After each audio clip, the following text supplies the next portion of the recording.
नमस्ते मित्रांनो, मैदान रिपोर्टरमध्ये आपल्या सर्वांचं स्वागत आहे. मित्रांनो, आपण आलो आहोत पुणे जिल्ह्यातील पुरंदर तालुक्यातील टेकवडी या गावामध्ये. मित्रांनो, या ठिकाणी दिनांक 23 तारखेला भव्यदिव्य असं ओपन बैलगाडा शर्यतीचं मैदान संपन्न होतं आहे. बुलेश्वर केसरी असं या मैदानाचं नाव आहे. या मैदानाचं आयोजन नियोजन कसं आहे, या मैदानाची बक्षीस रचना कशी आणि हे मैदान कशा पद्धतीनं पार पडणार आहे, हे सगळं आपण आयोजकांकडून या मुलाखतीच्या माध्यमातून जाणून घेऊ. नमस्ते. आपलं नाव सांगा, परिचय द्या. माझं नाव संकेत गोटूबाई जगताप, सासवड, तालुका पुरंदर, जिल्हा पुणे. दादा, काय सांगाल, मैदानाचं आयोजन नियोजन कशानिमित्त करण्यात आलं आहे? मैदानचं आयोजन हे श्रावणी यात्रेनिमित्त करण्यात आलेलं आहे. दादा, पहिला तुमचा बॅनर सोडण्यात आला होता. पहिल्या बॅनरवरती फक्त सासवड हे ठिकाण सांगण्यात आलं होतं आणि आता तुम्ही टेकवडीच्या फाटीवरती येत आहे. तर काय बदल करण्यात आले? आपलं मैदान हे आपण सासवडचे स्थायिक आणि आयोजक सासवडचे असल्यामुळे आपण बॅनर असं टाकला होता, पण सदरचं मैदान हे टेकवडी फाटीवरती म्हणजे सासवड माळशिरस रोड आहे, त्या रोडला टेकवडी म्हणून गाव आहे, त्या टेकवडी फाटीवरती हे मैदान होणार आहे. आतापर्यंत इथे किती मैदान होऊन गेले दादा? एक 5 मैदान होऊन गेले, 6वं मैदान आहे. 6वं मैदान आहे. बरं, तर मैदानाचं स्वरूप काय, आदत आहे, ओपन आहे, दुसरा आहे? ओपन बैल आहे. ओपन बैल. तर ओपनचं मैदान संपन्न होतंय. तर कोणत्या विभाग मर्यादित होईल हे मैदान? पश्चिम महाराष्ट्र मर्यादित होईल. तर मैदानाच्या परवानगीची प्रोसेस कुठपर्यंत आली? झालेली आहे. बरं, कधी पाहायला मिळेल? उद्या संध्याकाळी. बरं, हे संपूर्ण मैदान माननीय सर्वोच्च न्यायालय, महाराष्ट्र शासन आणि अखिल भारतीय बैलगाडी संघटना महाराष्ट्र राज्य आणि पुरंदर तालुका यांनी घालून दिलेल्या नियमाटीनुसार पार पडेल का? शासनाच्या आणि संघटनेच्या नियमाटीनुसारच हे मैदान पार पडेल. बरं, मैदानाची बक्षीस रचना कशी असणार आहे, प्रथम ते शेवटपर्यंतचे सर्व सांगा. मैदानचं प्रथम क्रमांकाचं बक्षीस 91,000 रुपये असणार आहे. द्वितीय 71, तृतीय 41, चतुर्थ 21, पंचम 15, 6वं 11, 7वं 10 आणि 8वं जर गाड्यांची संख्या बघून आपण 8वं बक्षीस बी देणार आहे. गाड्यांची संख्या वाढली तर. आणि क्वार्टर फायनलला किती? प्रत्येकी 2,000 रुपये. 2,000. प्रवेश फी किती? 1,000 रुपये. त्याचबरोबर अखिल भारतीय बैलगाडी संघटनेने पावसाळी मैदानाच्या संदर्भामध्ये नियमावली जाहीर केली. म्हणजेच ज्या दिवशी मैदान संपन्न होते त्या दिवशी या ठिकाणी जर पावसाने हजेरी लावली तर काय कारणास्तव हे मैदान रद्द करावं लागलं, तर ज्या पद्धतीनं संघटनेनं बक्षीस वाटपाची नियमावली जाहीर केली त्याच पद्धतीने बक्षीस वाटप केलं जाईल ना? त्याच पद्धतीने केलं जाईल. बरं, त्याचबरोबर ती दादा, या मैदानामध्ये झेंडा पंच म्हणून कोण काम पाहणार आहे? निखिल बोरकर आणि कालदास अप्पा गाठे. त्याचबरोबर ती खाली सुट्टीला पट्टी आहे? हो आहे. लाईव्ह प्रक्षेपण कुठल्या चॅनलच्या मार्फत केलं जाईल? लाईव्ह प्रक्षेपण मैदान रिपोर्टर आणि PBS लाईव्ह. बरं, त्याचबरोबर ती या मैदानाचं समालोचन कोण कोण करणार आहे?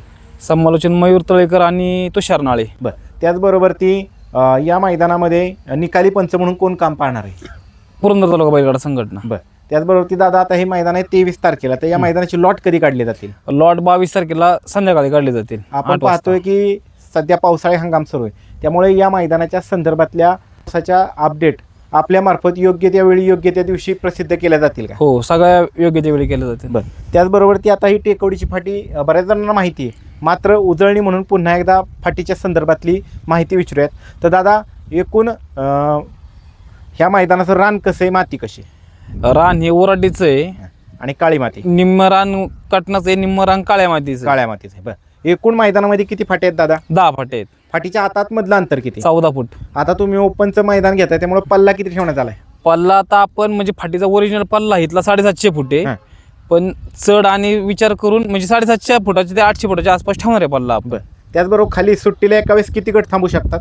10 गट थांबू शकतात. निकाल रेषेसमोर बैलांना थांबण्यासाठी किती जागा आहे? एक 700 ते 800 फूट आहे. बरं, या मैदानाच्या आजूबाजूला धोकादायक परिस्थिती निर्माण करणारा घटक, विहीर, ओढा, नाला, दरी, लाईटचं पूल असं काय? असं काहीच नाही. ज्या तांत्रिक त्रुटी आहेत, अडचणीत, अडथळे, हे मैदान सुरू होण्याच्या दिवशी त्याचा योग्य तो बंदोबस्त केला जाईल. त्याचबरोबर ती ज्या दिवशी मैदान संपूर्ण आहे त्या दिवशी दोन्ही बाजूला एकूण किती टक्के बॅरिकेड केलं? दोन्ही बाजूनी 50% बॅरिकेटिंग. त्याचबरोबर ती ॲम्ब्युलन्सची व्यवस्था करण्यात आली. त्याचबरोबर ती पिण्याच्या पाण्याचे टँकर करण्यात आलेली आणि पशुवैद्यकीय अधिकारी उपस्थित राहणार आहेत. राहणार आहेत. आता ही टेकवडीची फाटी म्हणजे या ठिकाणी अनेक नवीन चेहरे उजेडात आलेले. ही फाटी नवीन चेहऱ्यांसाठी प्रसिद्ध आहे. तर यावेळेस काय वाटतं तुम्हाला, बैलगाडी मालकांनी सहभाग घेतल्यानंतर कशा पद्धतीनं प्रतिसाद भेटू शकतो? सगळ्या बैलगाडी मालकांनी म्हणजे आपलं योग्य नोंद करून टायमिंगमध्ये प्रतिसाद दिला पाहिजे.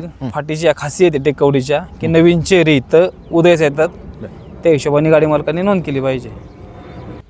त्याचबरोबर दादा, आता पावसाळी दिवस सुरू आहेत सध्या, त्यामुळं ह्या फाटीची सध्या आत्ताची स्थिती काय? आता सध्या स्थिती आता चालवलं म्हणजे बाईटमध्ये फाटीचं काम चालू आहे. ट्रॅक्टरची तासं टाकून लेवल वगैरे झालेली आहे, फाटीची उजळणी झालेली आहे.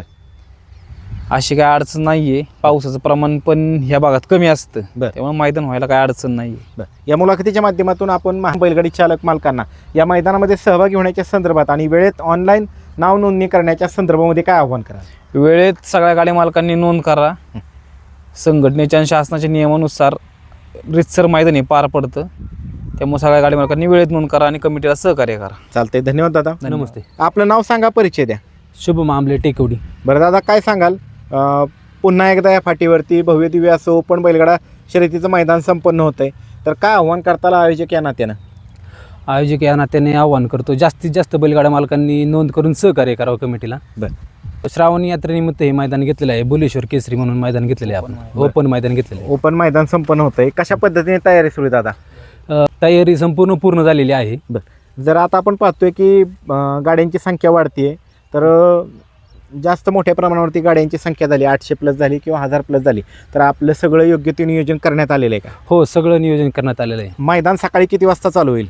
मैदान सकाळबरोबर 9 वाजता चालू होईल. बरं. आणि आम्हाला फायनल किती वाजेपर्यंत पाहायला भेटेल? 5च्या अगोदर फायनल होईल. या मुलाखतीच्या माध्यमातून तुम्ही महाराष्ट्रातील तमाम बैलगाडी चालक मालकांना काय आव्हान कराल? तमाम बैलगाडी मालक चालकांना कळवून येते की जास्तीत जास्त नोंद करून कमिटीला आणि आयोजकांना सहकार्य करावे. चालतंय, धन्यवाद दादा. धन्यवाद.